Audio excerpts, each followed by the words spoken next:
السلام علیکم، آپ دیکھ رہے ہیں ہورائزن نیوز۔ ایک افسوسناک بریکنگ نیوز سے آگاہ کرتے ہیں۔ پاکستان میں 13 دسمبر کو دہشت گردی کا خطرہ، الرٹ جاری۔ قومی انسداد دہشت گردی اتھارٹی نیکٹا نے 13 دسمبر کو پاکستان میں دہشت گردانہ حملے کا الرٹ جاری کر دیا۔ National counter terrorism authority NACTA کی جانب سے جاری سیکیورٹی الرٹ میں کہا گیا ہے کہ کالعدم تنظیم دہشت گرد کارروائی کر سکتی ہے۔ دہشت گردی کس شہر میں ہو سکتی ہے، تاہم تفصیلات معلوم نہیں ہو سکی۔ جاری کردہ سیکیورٹی الرٹ میں یہ بھی کہا گیا ہے کہ دہشت گردوں کا ممکنہ حملہ لاہور میں بھی ہو سکتا ہے۔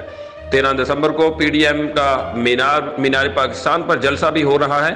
پشاور میں ناکامی کے بعد دہشت گردوں نے اپنے منصوبے میں رد و بدل کیا ہے۔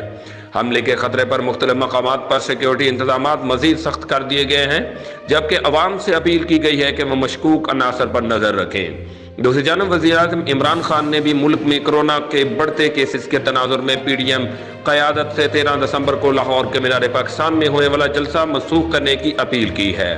اسلام آباد میں اجلاس کی صدارت کے دوران وزیر اعظم کا کہنا تھا کہ اپوزیشن جماعتوں سے 2-3 ماہ کے لیے جلسے جلوس ملتوی کرنے کی اپیل کرتا ہوں۔ عمران خان کا کہنا تھا کہ جلسے جلوسوں سے حکومت پر کوئی فرق نہیں پڑے گا۔ ملتان جلسے کے بعد کورونا مریضوں کے لیے مختص 64% بیڈز بھر چکے ہیں۔ پشاور میں 40 اور اسلام آباد میں 50% بیڈز بھر گئے ہیں۔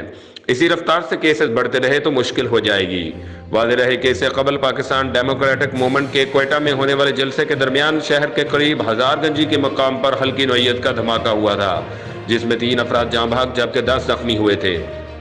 دہشت گردوں نے دھماکہ خیز مواد موٹر سائیکل میں نصب کر رکھا تھا۔